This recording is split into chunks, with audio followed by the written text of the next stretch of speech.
안녕하십니까? 패션 오구입니다.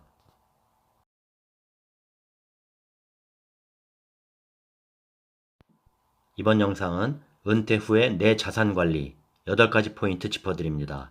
꼭 끝까지 시청 부탁드립니다. 우리나라는 이미 초고령 사회에 진입했습니다.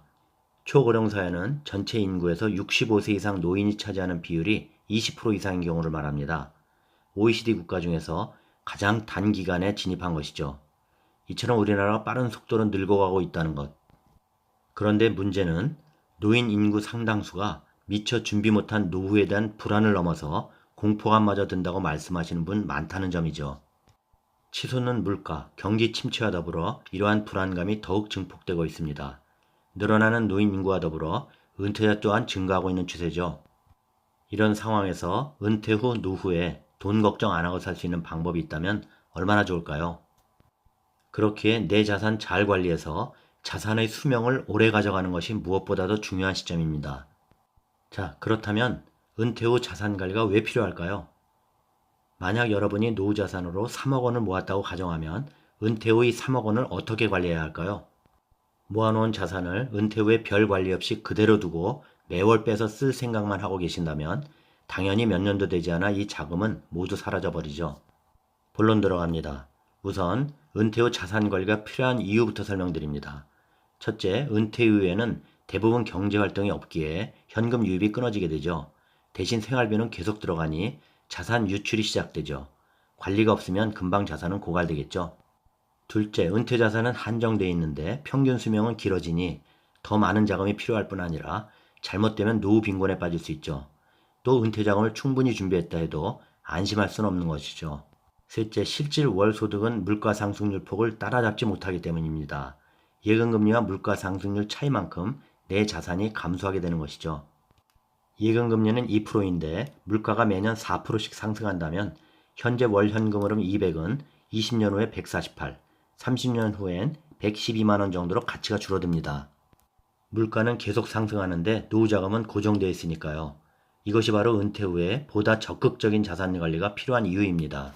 자, 은퇴 후 내 자산 관리 포인트. 첫째, 매년 인출 한도를 정하라. 인출 포인트입니다. 매년 노후자금 5% 이내로 사용. 20년, 단순히 원금 없어지는 기간이죠. 은퇴 시점을 60세로 잡는다면 80세. 그렇다면 자산 관리 어떻게 해야 할까요? 은퇴 후에는 자산을 축적하는 시기와는 다른 전략으로 자산 관리를 해야 합니다.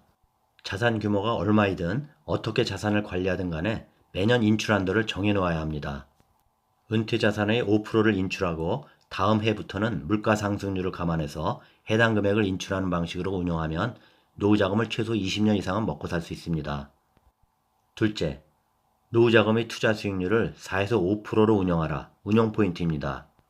예를 들어 은퇴 자산 3억 원과 5%의 투자 수익률을 가진 A씨가 60세 은퇴 후 매년 은퇴 자산의 5%를 생활비로 사용하면서 5% 투자 수익률을 맞출 수만 있다면 원금이 줄어들지 않고 걱정 없이 살 수 있겠죠. 셋째, 기본 생활비는 연금 상품으로 구성해 안정적으로 들어오게 하라. 생활비 포인트입니다. 은퇴 후 소득이 없는 상태에서 안정적인 수익을 유지하며 자산을 관리하기란 쉽지 않죠. 그러면 어떻게 일정 수준 이상의 월 소득을 마련할 수 있을까요? 여러 방법이 있겠지만 사적연금이나 공적연금을 통해 안정적인 생활비를 만드는 방법이죠. 이처럼 평생에 걸친 기본 생활비를 안정적으로 마련했다면 나머지 자산은 다소 여유를 갖고 투자에 활용할 수 있게 됩니다. 넷째, 자산은 기간에 따라 3가지 통장으로 분리하라. 자산 분리 포인트입니다. 기본 생활비에 쓰일 연금식 자산을 제외한 나머지 자산은 투자 가능 자산으로 볼 수 있는데요. 이 투자 가능 자산은 자금이 필요한 시기에 따라 단기, 중기, 장기로 나누어 투자하는 것이 좋습니다. 단기는 1년 동안 사용할 생활비 통장으로 저축예금, MMF, CMA 통장으로 합니다.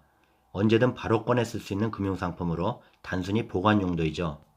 중기는 2에서 3년 내로 사용할 자금을 넣어두는 것인데 예를 들면 2에서 3년 글로벌 ETF나 2에서 3년 내 만기 도래 채권, 요즘 채권도 3에서 4% 월금리 지급식도 있습니다. 이 경우는 매월 안정적으로 필요한 자금을 찾아 쓸 수 있어 좋겠죠. 또 요즘은 금리가 상승해 1년제 정기예금도 3.5% 전후이기에 단기 중기 상품으로 편입해도 괜찮습니다. 장기는 3년 초과 5년으로 운용기간을 확보한 자금이기에 다른 자금들보다 적극적인 자산 운용을 통해 초과 수익을 추구합니다. 예를 들면 은행, 금융지주의 신종자본증권 4%대입니다. 5년이고요. 또 가치 있는 기업 고배당주 3에서 5년으로 투자, 안정적 5% 수익 가능합니다. 그리고 제가 1년 전 영상에서 달러 통장에 달러를 계속 모아가는 것도 장기로 좋은 방법이라고 했죠. 당시 환율이 1100에서 1120원이었네요. 이젠 환율이 13년 만에 최고 수준으로 1320원대를 넘나들고 있어 제외합니다. 다시 향후에 1100대로 떨어진다면 또 장기 투자 상품으로 편입하면 되겠죠. 다섯째, 자산 투자는 부동산, 고배당 주식, 채권 등으로 나누어 분리 투자하라. 투자 분리 포인트입니다. 은퇴 후 자산 관리는 인플레이션으로부터 자산의 실질 가치를 보존할 수 있도록 해야 합니다. 부동산과 주식은 물가 상승이나 자산 인플레이션이 나타날 때 인플레이션 해지 수단 역할을 합니다. 또 안정성 높은 채권은 사실상 현금과 같은 성격으로 변동성이 높은 시장에서 투자 기회가 나타날 때 좋은 수단이 될 수 있습니다. 여섯째, 자산 운용을 안정의 목표를 두라. 운용 목표 포인트입니다. 고정 수입이 있었던 은퇴 전에는 자산 배분을 성장의 목표를 두었다면 은퇴 후에는 자산 운용을 안정의 목표를 두라는 것입니다. 은퇴 후에는 큰 손실이 발생하면 복구할 수 있는 시간이 없기에 위험을 부담하며 고수익을 추구해서는 절대 안 됩니다. 나이 들수록 주식형 자산 비중은 줄여가고 채권형 자산 비중을 높이라는 것도 그 이유입니다. 라임 사태, 옵티머스 펀드 사태 보셨잖아요. 일곱 번째, 연금으로 부족한 생활비는 월 현금 흐름으로 창출하라. 월 현금 흐름 창출 포인트입니다. 직장 시절에는 소득을 모아 자산을 만들지만 은퇴 후엔 자산을 활용하여 월 현금 흐름을 만드는 것이 중요하죠.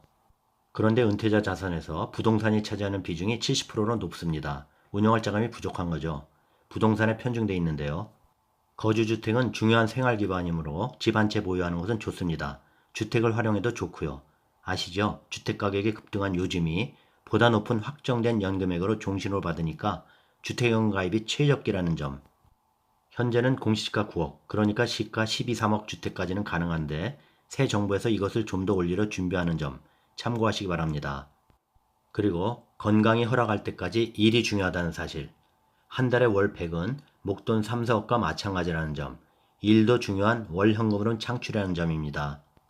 여덟 번째, 장수 리스크에 대비하라. 리스크 포인트입니다. 은퇴자들은 노후 자산을 생존 기간 동안 고갈되지 않도록 운용하고 잘 배분하고 인출해 사용해야 합니다. 국민연금은 죽을 때까지 연금을 받을 수 있는 종신연금이기 때문에 장수 리스크에 대비할 수 있는 최후의 보루입니다. 요즘 국민연금 개혁이고 뭐고 하지만 만만치 않을 것이고 국민연금 제일 중요하니 수령 시까지 무조건 수령 금액을 늘리는 전략 중요합니다. 다음으로 사적연금으로 대비하고 안되면 주택연금을 종신지급 방식으로 수령하면 주거안정과 종신수입을 동시에 확보할 수 있는 장점도 있죠. 자, 끝으로 보너스입니다. 은퇴 잔존자산을 만들라는 것. 앞에서 말씀드린 대로 하면 은퇴 후 매월 일정 수준의 금액을 받을 수 있는 것은 물론 잘 되면 일정 기간이 지난 후 원금 이상의 목돈도 남길 수 있도록 계획할 수 있습니다. 이것이 은퇴 잔존자산인데요.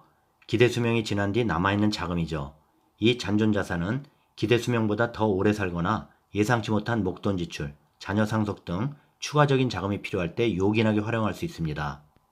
은퇴 후 삶에서 아주 중요한 개념이므로 은퇴 잔존자산에 대해서도 잘 설계해 보시기 바랍니다. 여기까지입니다. 은퇴 후 내 자산관리 8가지 포인트. 도움 되셨나요? 구독, 좋아요 부탁드립니다. 다음 영상까지 안녕히 계십시오.